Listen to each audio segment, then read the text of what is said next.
Welcome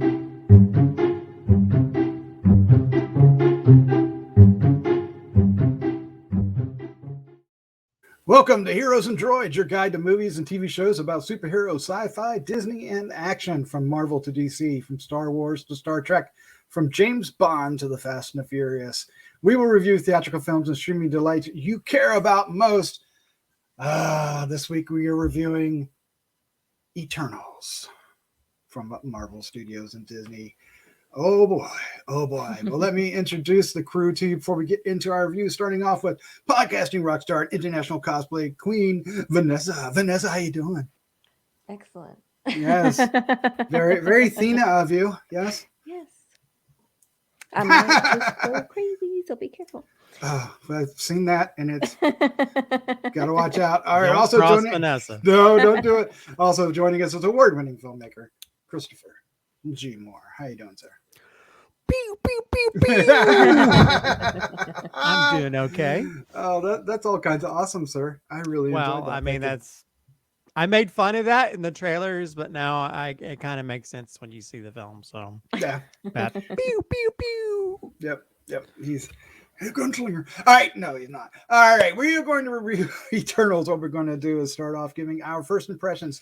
That will be spoiler free. And then we will dive into a discussion, which we will get into the spoilers and all the Easter eggs and the two stingers at the end, all that goodness, all that stuff. And then we'll wrap things up with our final thoughts, our score 1 to 5, and our favorite scene. And of course, before we get going, we hope you enjoy not only this review, but many others that we have on the site. And if you want to help us out, hit the subscribe button down below, the like button, share with a friend. It all does wonders, and we hope you will do that. And of course, most of all, we want your comments down below. Love to hear your comments. And for those who have been commenting on early ones, thank you. It's been a blast reading them and keeping up with you. Thank you. All right, what film are we talking about? Eternals from Marvel Studios, available in theaters beginning November 5th, 2021. Yes. Directed by Chloé Zhao. Written by Chloé Zhao, Patrick Burleigh, Ryan Firpo, and Kaz Firpo. Wow. Based on the comics created by Jack Kirby. The cast includes, and here we go, Gemma Chan, Richard Madden, Angelina Jolie, Salma Hayek, Kit Harington, Kumail Nanjiani, Leah McHugh, Brian Tyree Henry, Lauren Ridolph, Barry Kogan, Ma Dong-sok, Harish Patel, and Bill Skarsgård. Is that the one? Is that the one, sir? All right. I thought it was going to be Kumail. The saga of the Eternals, a race of immortal beings who lived on Earth and shaped this history and civilization. I am sorry. You knew I was going to. He set me up, man. Oh my God. Messed up. Am I wrong? I am wrong. I don't know. I don't know how I pronounce right. It's probably the right way, but I'm sure he's probably gotten. I guess in America, he's probably gotten a few laughs here or there. Well, people pronounce it. Yeah, because he also goes by Don Lee, so I probably should have just went with that one. Yeah, probably. But I was looking forward to that. Or it could be just Don instead of. Yeah. Okay, yeah. Well, we'll move on. Let's give our first impressions. Vanessa, we'll start off with you. What was your first impression of Eternals? I definitely went into this not caring at all because I knew nothing about the Eternals, really, any of the comic book history or anything. So I went in pushing against it a little because I really didn't care so much. And there were some parts in it that I really, really enjoyed. And I think it's not saying too much in my first impression, but, I think it's safe to say we're going to get a trilogy because that's what Marvel does. And I think the movies going forward are going to be really good because we've gotten past the who are these people and why didn't they do anything the whole time. Mm-hmm. Everything's been going on in the Marvel universe. I think some of that worked against this movie to me. But on the positives, I love that it's such a diverse cast, that the director is coming from a completely different world into this. I love that. There are people in this who have never even thought about stepping foot into a superhero costume and are getting to do it. Kumail Nanjiani is one of my favorite comedians out there, and he was definitely one of my favorite parts of this movie. Yeah, he had so much fun watching him be a superhero. And there were lots of surprises too that I wasn't expecting, and additional side characters that came out that really made me kind of fall in love with them along the way. Um, so, while they were like, I wasn't completely engaged in this as I was, let's say, like, I knew nothing about Guardians of the Galaxy before I saw them, but that's one that really got me, and I think everybody else. And, I didn't exactly come out with that sort of feeling, but I am hopeful for the future. All right. Well, I like that. Thank you very much. Christopher G. Moore, you're up next. What was your first impression of Eternals? You mean Eternal Exposition? I don't hate it. I was like in a similar boat as Vanessa. I really didn't have much interest in seeing it. But it has its moments. There was more humor in it than I had expected. And seeing it in the theater, it was good. Everybody laughed. That when I would laugh, everybody else would laugh. So there was those kind of fun moments. And I was kind of shocked that there's two DC references in this. Like, what is going on? It's so weird. Am I in a Marvel movie? when they're making Superman references? Like, what? But I don't know. I like I said, I mean, I think it's I think the funny thing is when the most interesting character is the non-eternal, and that's not entirely true. But you're close. I don't know. I had problems with this. I mean, first of all, I feel like a third of it feels like when you go to Disney World and they're explaining like, this is the universe and blah, blah, blah. I mean, it felt like if you took all the narration from What If and you just had them explaining everything. And I'm like, I mean, this is a good pee break right now, but then I'm already confused. I'm still confused despite all the exposition. I think that's not a good indicator. And maybe it's just the subject matter, but I don't know. I didn't feel like there was much. I think as a team, this film feels like there's less chemistry between the characters in other films like Guardians of the Galaxy and stuff, which I think other films seem to do a better job of explaining stuff without over explaining it. And this, because you're having to explain so many different elements, and then it doesn't even make sense when they explain it, and it just kind of hurts your brain. And I feel like I'm watching like a Discovery Channel. This is how these eternal beings happen, and this is how worlds appear, blah blah blah. And I'm like, I don't care. So I don't know. I mean, and some of the action scenes are kind of here and there. The villain creatures just feel like it feels like what's his name, Ultron. It feels like Ultron as root creatures. I mean, and then they're like they're and I think it's some of the least creative thing, I think, creatures that the Marvel MCU has ever created, because it's just very boring. They're kind of blah. And there's a few places where the CGI is like, oh, this is kind of cool. This is kind of cool. And then other things like, oh my gosh, this is like 1990s CGI. You're making you're making Weta, roll in the grave right now. Yeah, I don't know. I'm this is more than depression at this point, but I don't know what to think about it. I don't like it. And it's, I mean, I like parts, but I don't like parts. And it's infuriating more than anything. In fact, it's to the point where I don't really care about seeing other films based in this universe, because it feels very scattered. It feels just as scattered as the elements that they talk about in this. And it doesn't make sense. And the setup for the next film just feels like, well, I can't say it, but it just feels like So we'll not get anything there. I'd be interested.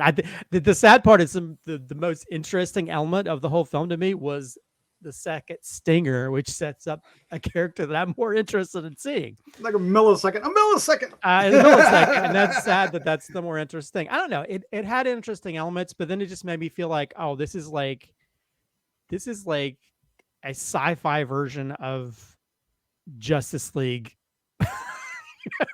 in bad Cenobite, like colorful Cenobite outfits. So that's awesome.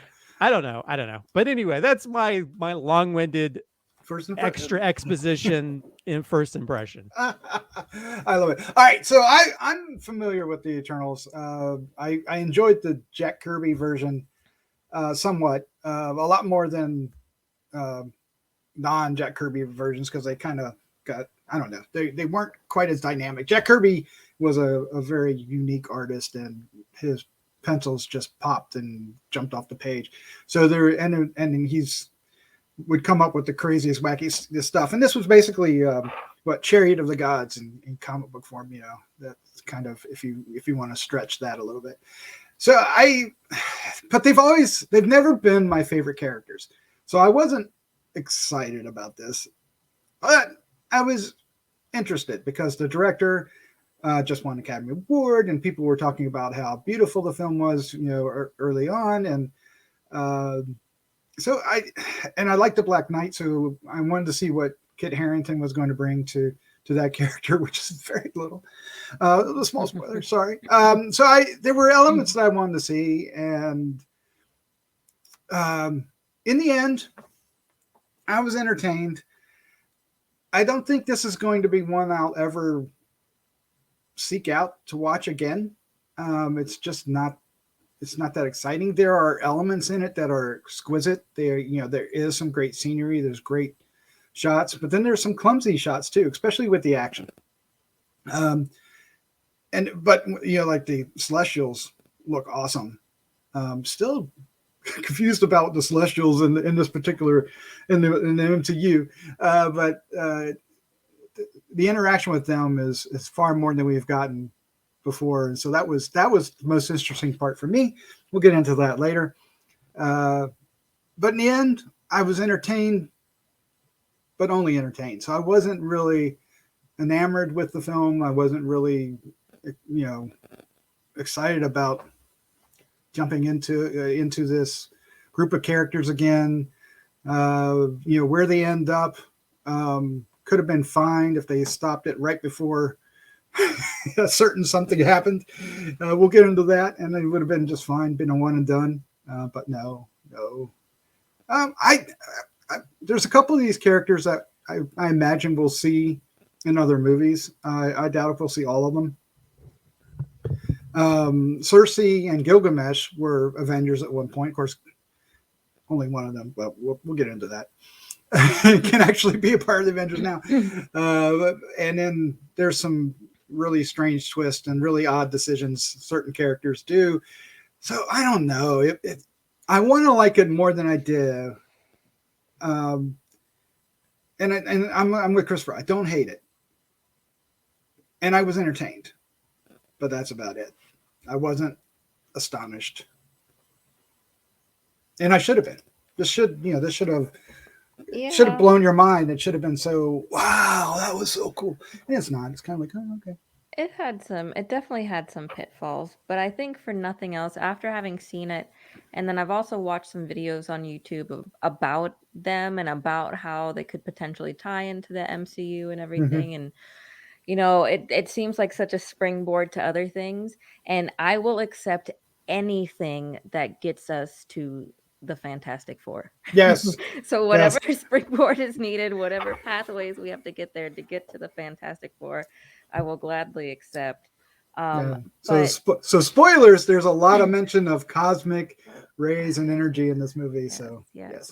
But to your point where you were saying like you probably wouldn't want to watch it again or anything, I understand where you're coming from when you say that, but there are some moments, like I was saying earlier about Kumail Kingo, that are just gorgeous. When Hmm. we are introduced to his character, I was just I loved every single minute of it. And there's parts of him sprinkled along the way that just kind of liven up every scene, just like kind of like Don Lee's involvement when Hmm. He's Gilgamesh is good on too. screen. Yeah. Yeah, it's just such a you feel the energy there that they're bringing to their roles.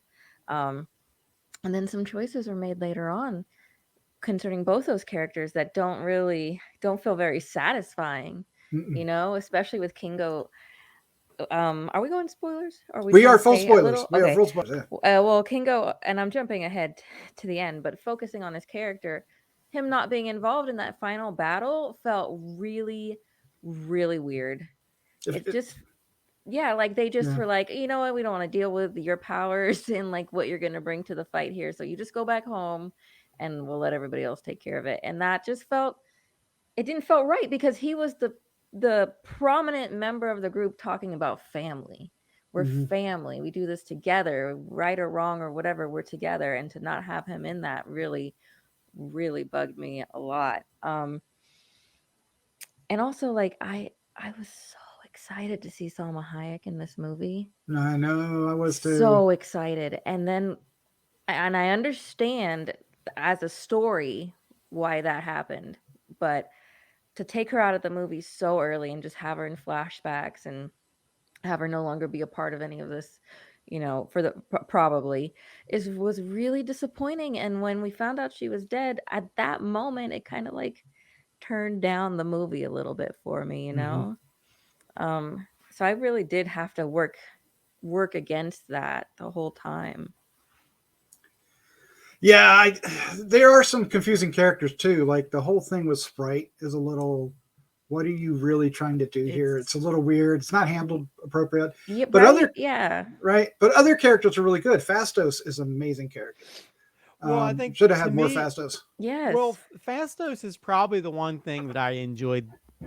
If I could say I enjoyed, I thought Kamal was okay, but I wasn't. To me, he was just doing his same shtick he does as a comedian, and to me, that Yeah. just kind of I was okay, but it didn't really blow me away.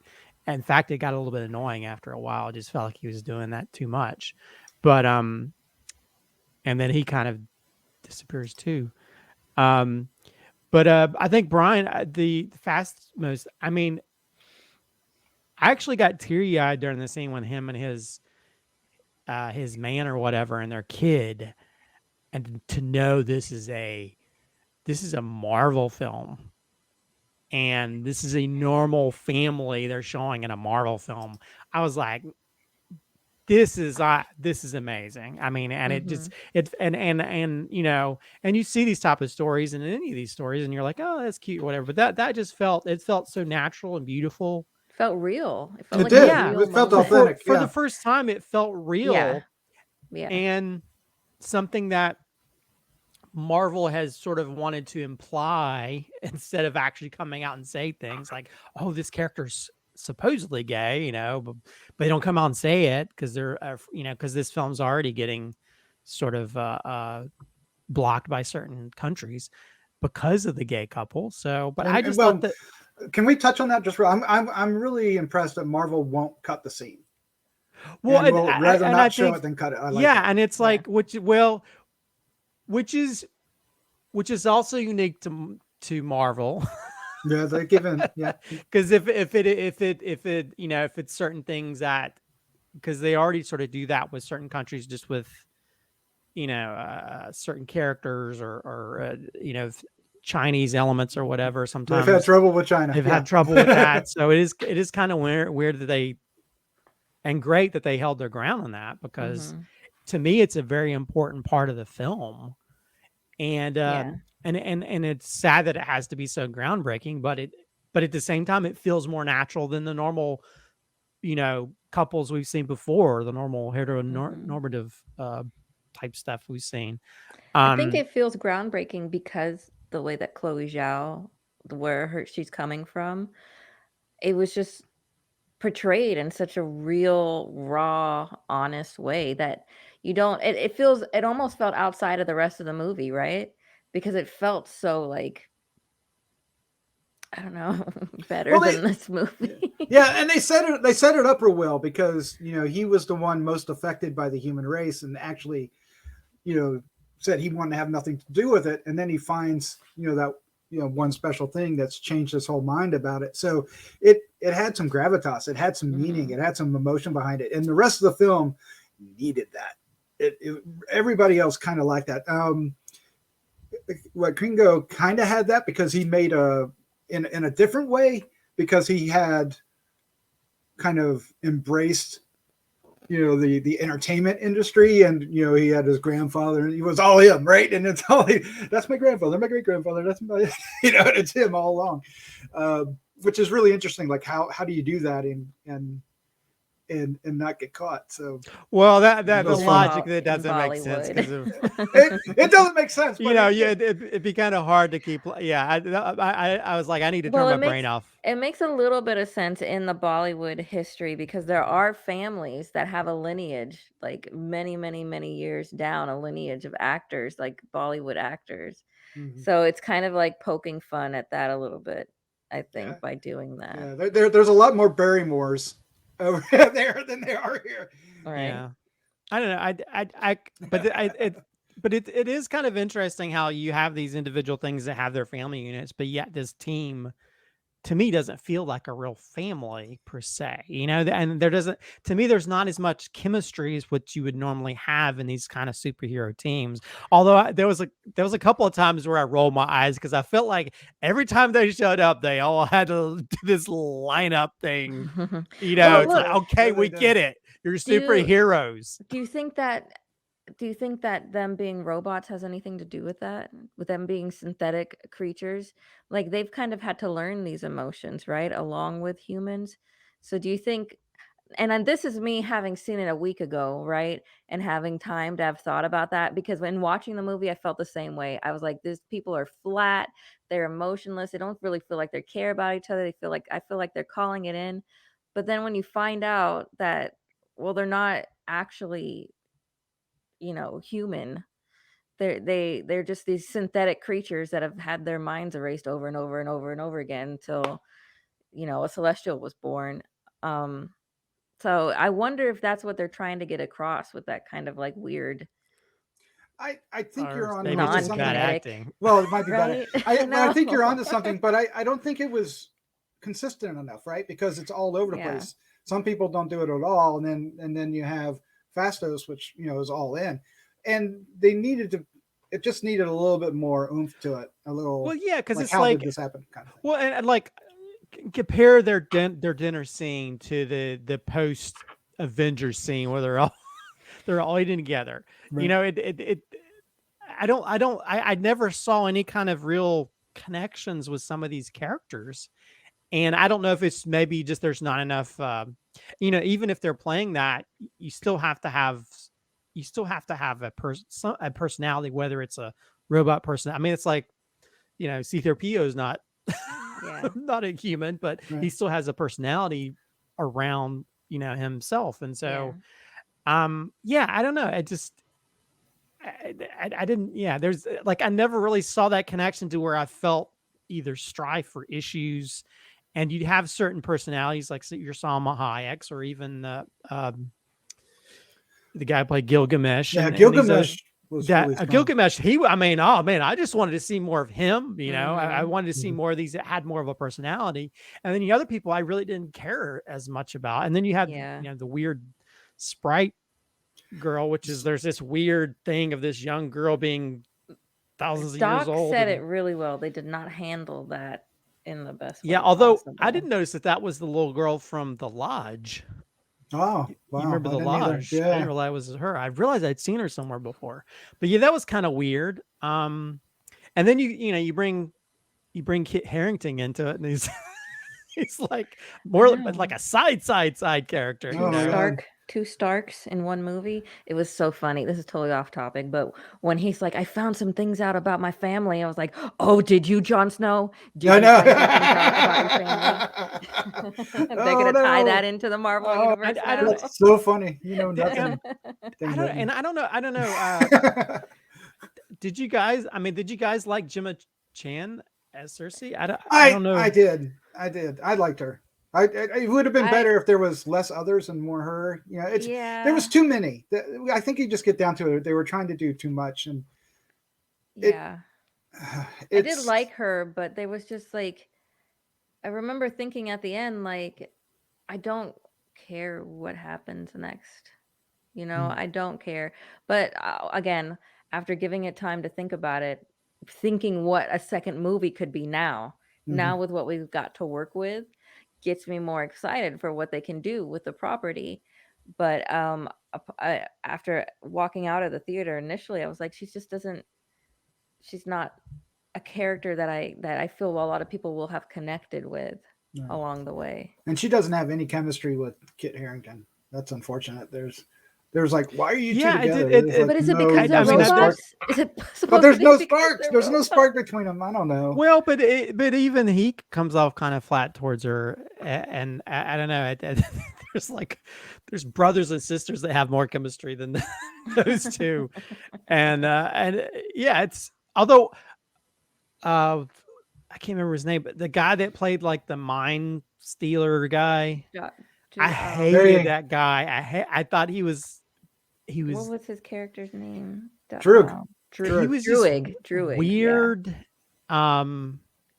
There's something, I don't know. He just felt weird and out of sorts, disconnected from everything, and his outfit was the most pinheady-ish with his little Cenobite. Was he technically the most powerful out of all of them? Because he could control the entire world, he said. Control all their minds of the entire world. There's no limit that he has. But Cersei could change it all. Well, she couldn't change their minds, right? She couldn't change what they were thinking. No, but she could change them. She could turn them to stone, turn them to trees. After she figured out her power. Yeah. But I just wonder, like, it seemed like they were setting him up to be a bad guy. I also heard that in the comics, he's more of a bad guy than a good guy character. He's also pink, right? It's really weird. Yeah, he did not come off likable at all, though. But he wasn't supposed to be, so, I mean, although I do like, it's funny, I come on this podcast, I don't remember the names of it, but the Flash girl, I'll call her. I do like her character. I mean, it's great that we have Makari. We have an actress who's hearing impaired, so it's good to have a superhero that involves that. And also, I like because we see things like the Flash and stuff, and they always show them like running in slow motion, and she's like, it's just, we get to sort of see her in fast motion, and I kind of like that. It's more just like a Sonic the Hedgehog, version of seeing her powers as opposed to every fast person always showing them in slow motion. Yeah. So I did like that aspect of it. I suspect I'm the only one here that actually liked Angelina Jolie in this. I like that she wasn't that she was actually a supporting character and she embraced it. And, it didn't seem like she was fighting to take control of the screen, but yet she was a presence because she still had a bigger presence than the other characters, regardless of it being smaller. Well, that might be. I don't like her. Well, but but the character is also almost like a crappy version of the Hulk to some degree. She's like, I'm mad and I'm gonna kill everybody. What if Wonder Woman became the Hulk, right?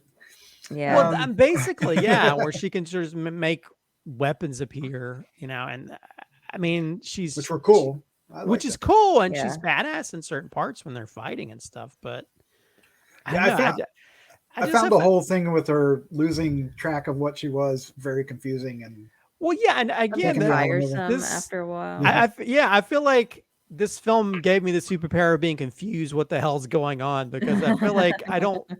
It's almost like the more you explain, the more confused I am. To where it's like, is the guy in the movie confusing my mind? I don't know what's going on here.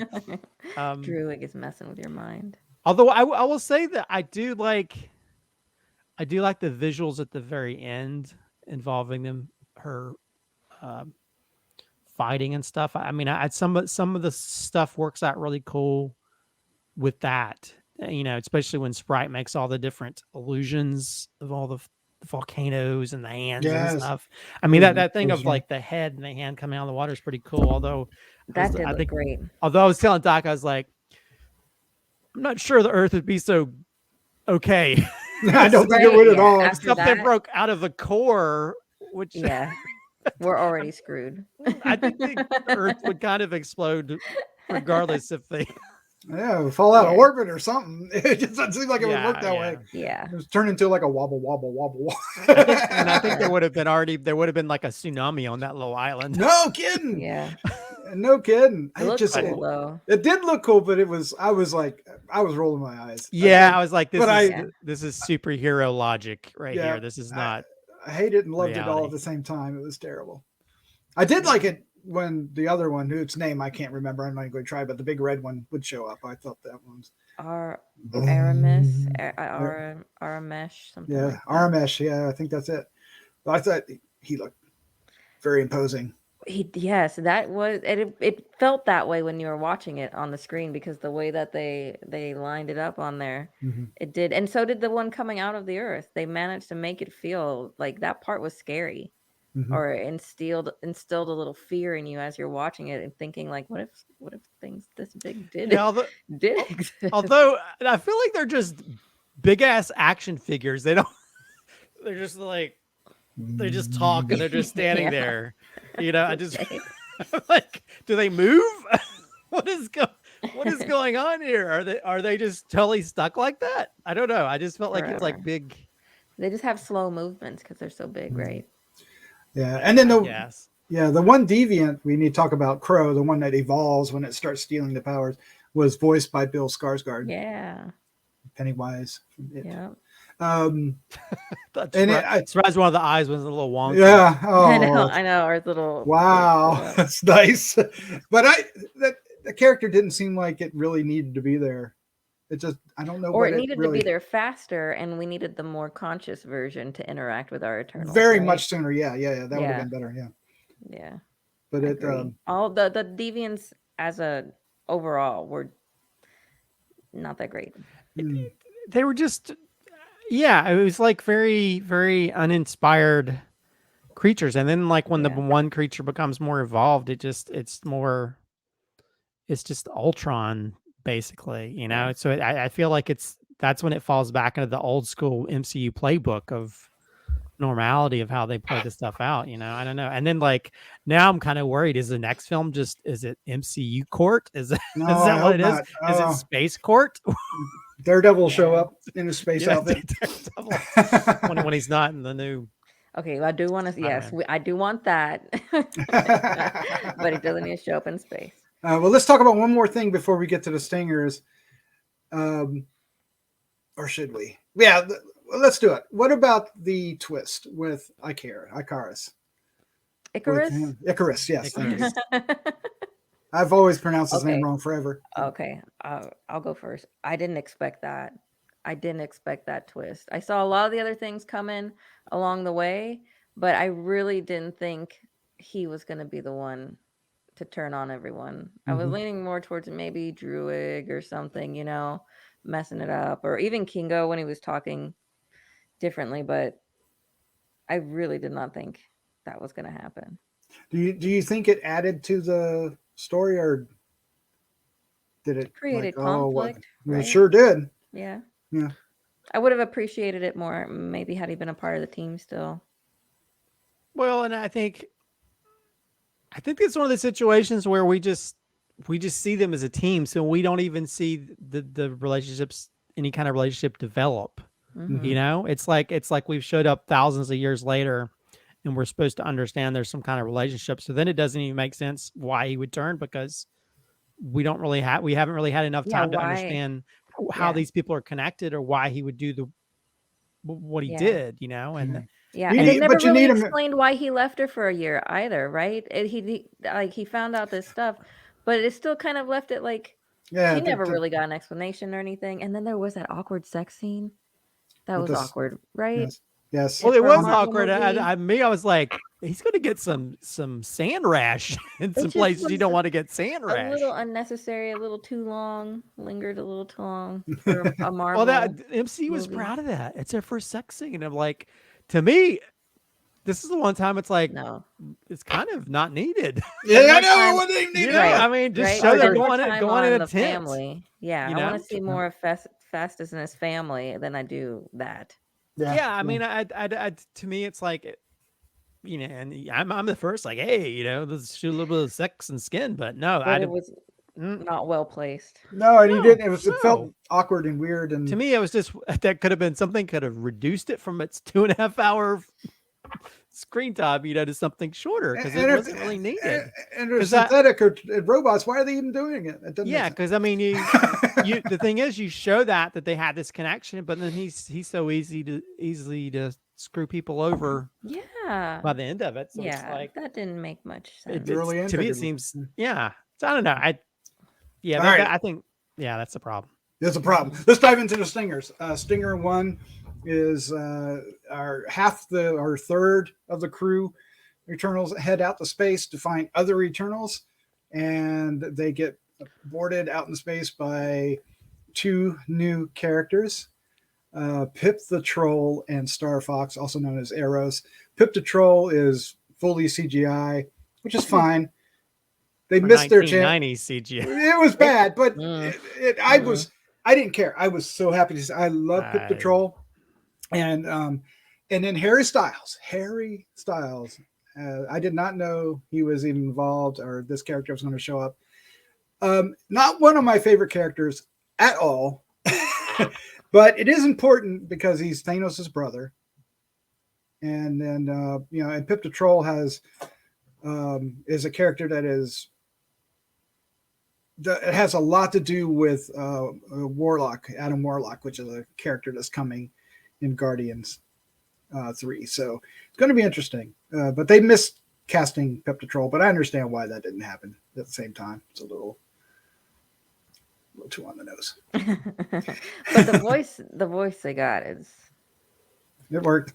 Muy bueno. It worked. And my jaw was on the floor when I saw Harry Styles. You want to talk about the least expected thing in that whole movie was to see Harry Styles come up and be in a Marvel movie. I did not see that coming at all. But he wears the suit well, you know? Well, he might do a good job. Well, his character is supposed to be, you know, controlling people's emotions. And so there's a lot of people, both women and men, that are attracted to this dude.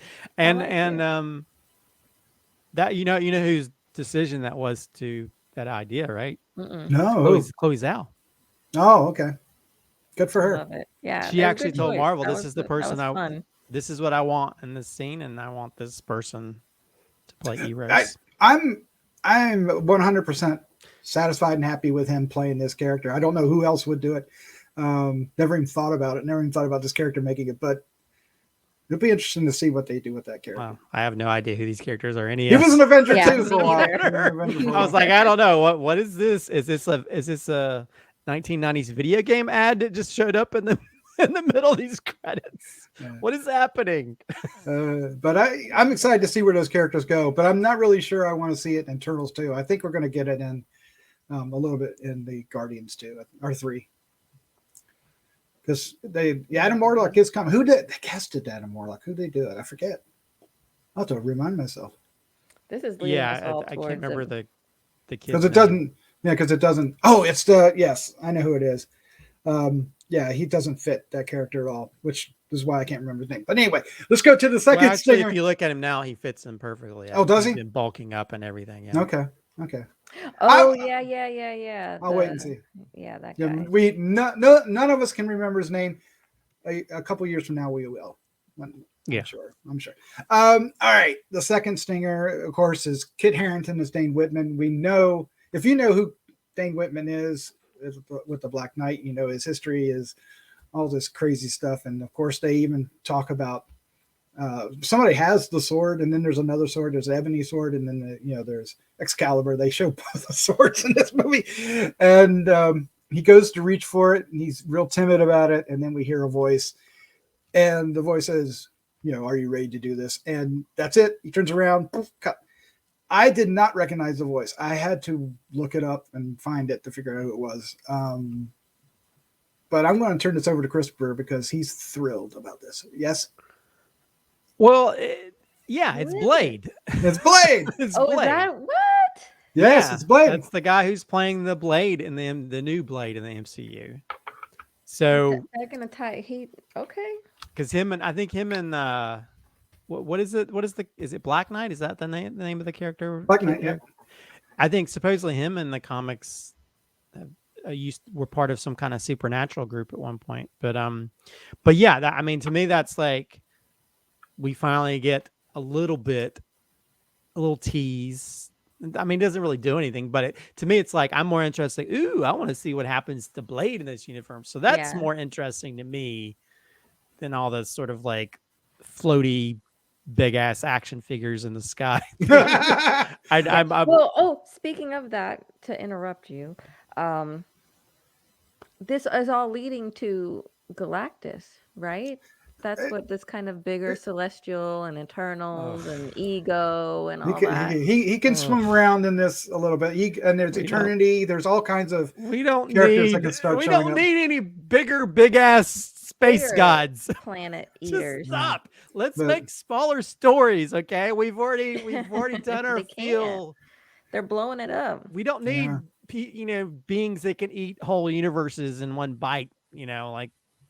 Just stop. No, MCU. I don't need that. Let's go back to individual stories, please. I just need 4 people to be fantastic. I know. That's all I need. Yes, and we've got it set up 2 miles from Wednesday. So hopefully that third time's a charm. Yeah, or 300th time's a charm. I hate the first 2. Like I didn't think the casting was too bad in that. The Fan 4 stick. Ooh. Oh, that was horrid. What about the Roger Corman? That's an elite. At least it got the Doctor Strange visual. I mean, not Doctor Strange, but Doctor Doom.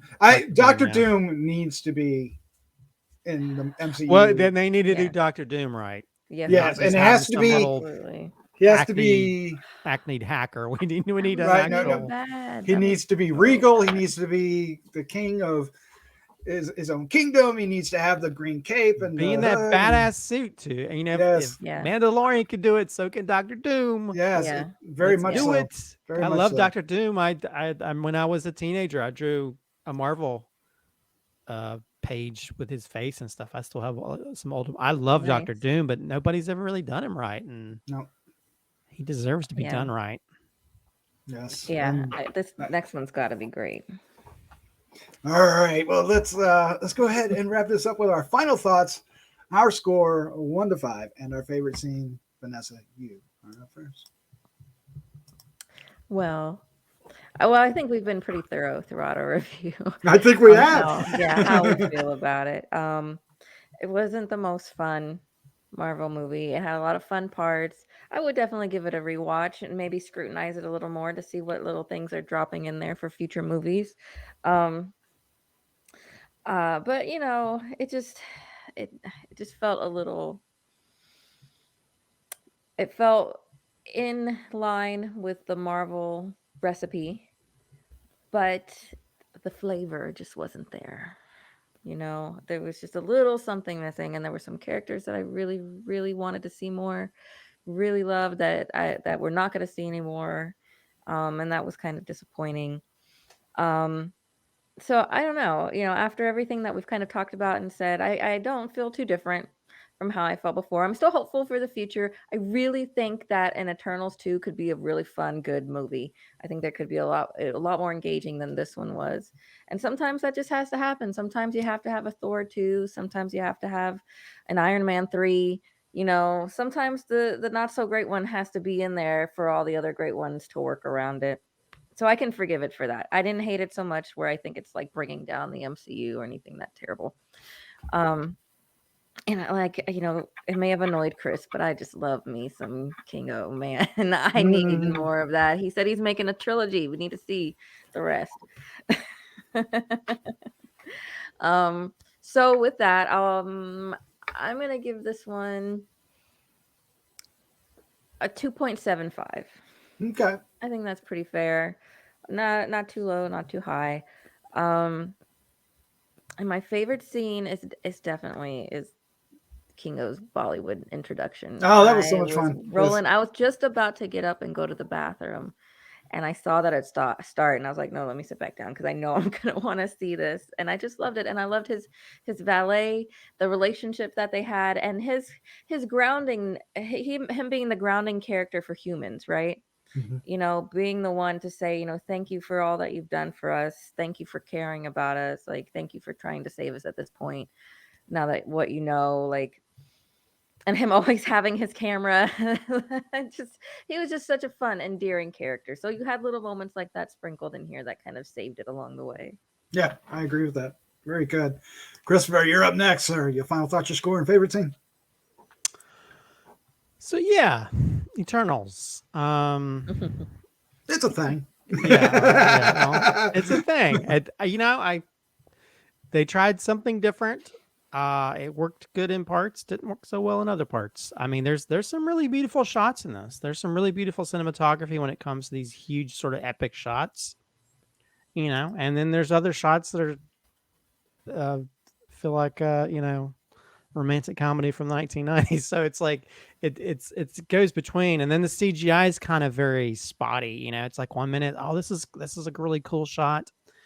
When the hands and stuff come out of the water and stuff, and then other shots, it's like wonky CGI fight, rubber man fighting in the air, and so I wish there was a little bit more consistency on what they're trying to do, and then there's other parts where it's like there's other parts where they just have this is the way the earth is made and blah blah blah blah blah blah blah blah blah, and other parts where they're just sitting around just shooting the shit for no reason, and it doesn't really build anything, and so I don't know, it's the film's kind of all over the place, and I think probably in the same way it's kind of hard to sometimes adapt things like Dune.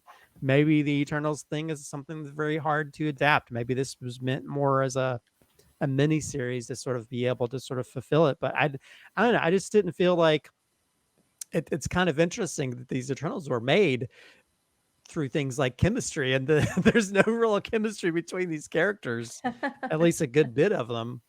There and it's mechanical at best. But then you have other parts, like what's his Fastos.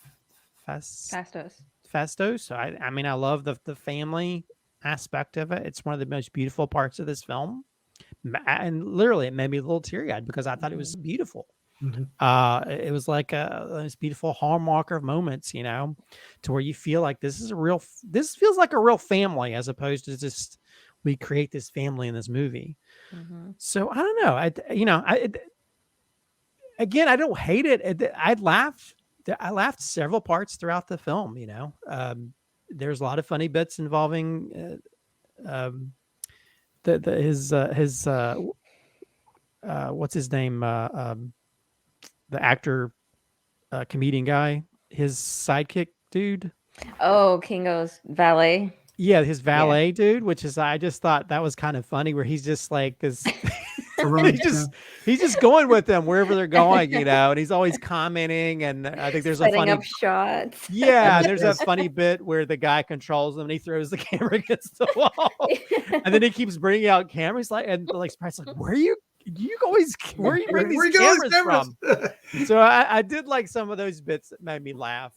There is a funny bit where he kills a monster and he's like, did you get it? He's got all this crap on his face from monster blood. So I mean, it has its moments that are kind of endearing and fun, and then there's other moments that are just very frustrating, very confusing, very like, did I miss something? Maybe this is good to watch on like when it gets on streaming, so you can reverse it and like, whoa, maybe watch it again and then research it. I think when I went to see it at Alamo Drafthouse, they actually had a little thing at the beginning explaining all the different characters, and I kind of wish I'd come there earlier so I could get this. But I shouldn't have to have a refresher. No, you shouldn't. I shouldn't have to. Movies should do that. Yeah. I shouldn't have like Eternals for Dummies class to understand what's going on. It should be explained in the movie. And I think that's what I don't know. Maybe I'm just not meant to understand this, and that's fine. It almost feels like it has elements of other things that do a little bit better job of it. But anyway, although I did kind of my bit about them looking like Cenobites, I thought about that afterwards. Like their outfits are like colorful Cenobites, and I was like, I mean, I kind of like that aspect of it, but We're then just also it missing looks some nipple rings and stuff. Oh no, stop. Well, they Cenobites are kind of celestial beings if you think about it. From Pleasure is hell. pain. Yeah, especially when you're having sex on the sand dune. But anyway, let me stop rambling, and I will give it. Yes. Keep us in suspense. What is it going to be, folks? What did you give yours, Vanessa? 2.75. What was that? 2.75. Yeah, I'm gonna give it 2.5. I'll give it a middle ground.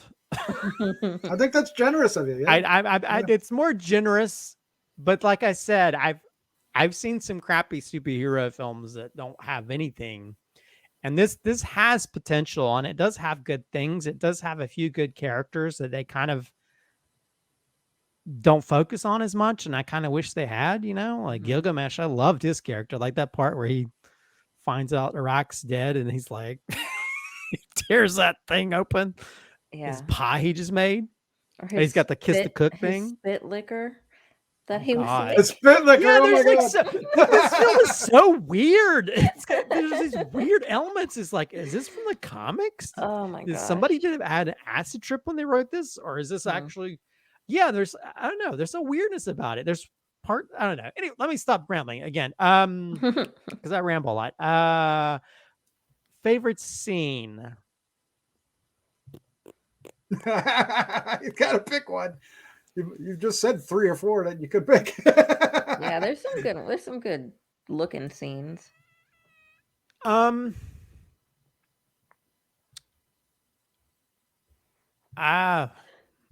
hard to say. I'm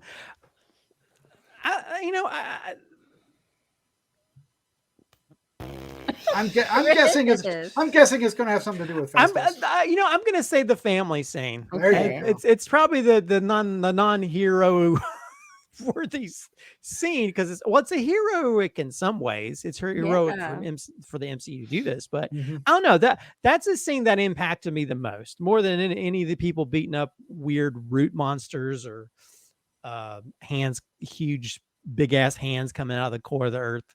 To me, that touched me the most.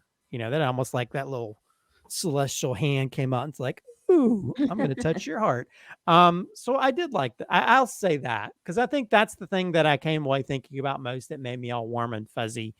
That felt like the most real, even though we have celestial beings in this film, but it felt like it impacted me the most out of anything I saw in the whole film. So I give them props for that. Yeah. It definitely was the most heartfelt scene in the entire film. Yeah. And there was other ones that were meant to be, and they just didn't quite live up. So I'm a bit torn about this movie, because I was totally entertained. So I don't consider it a flop. And I don't know if I personally call any of the MCU movies a total flop. There are a couple of ones that you groan about when you think back at them, but I don't know if I've grown about this one. It's not that, right? But it just doesn't live up. Now, of course, this year's been rough, and there's been a couple that, there's one that's been really great, and then there's another one that's kind of on this level. Anyway, we won't go there right now, but so I don't know. I can't really be terribly disappointed, because I didn't anticipate really big things. I had some hopes because of the director that it would be special in a certain way, but it had nothing to do with how the characters would be superheroes and stuff. It would, and I think the time that she really comes through is the time Christopher is talking about. There are elements like that where she really shines. And it could have been pull. I know it's big, cosmic characters, but pull it back a little bit. Make it a little bit more about, the kind of Fastos and Kingo kind of things. And I think we would have enjoyed it a lot more. And then go cosmic, right? Then get into this. This could have been a better second movie villain, but and don't defeat the deviants and don't have them come back. Ugh. So I'm going to give this. I still going to give it a 3 though. So somehow, even though I said I didn't like it as much as you, Vanessa, the score is a little better. But you got to think that I usually give in the 4s for other Marvel movies. So or just drop a 5 on it because I'm easy. So there's that, right? I'm kind of the target audience.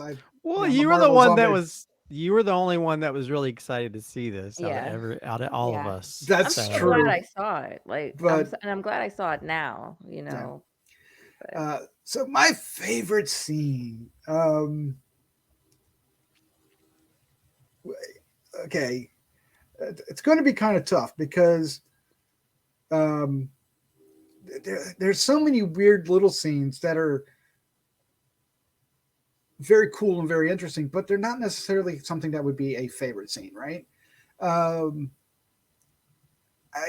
think the thing that impacted me the most, at least on the cosmic scale and visually on screen, is when our characters would go up to the Red Celestial, because it was just so well realized and so large and imposing, and they were able to get that to establish the size, right?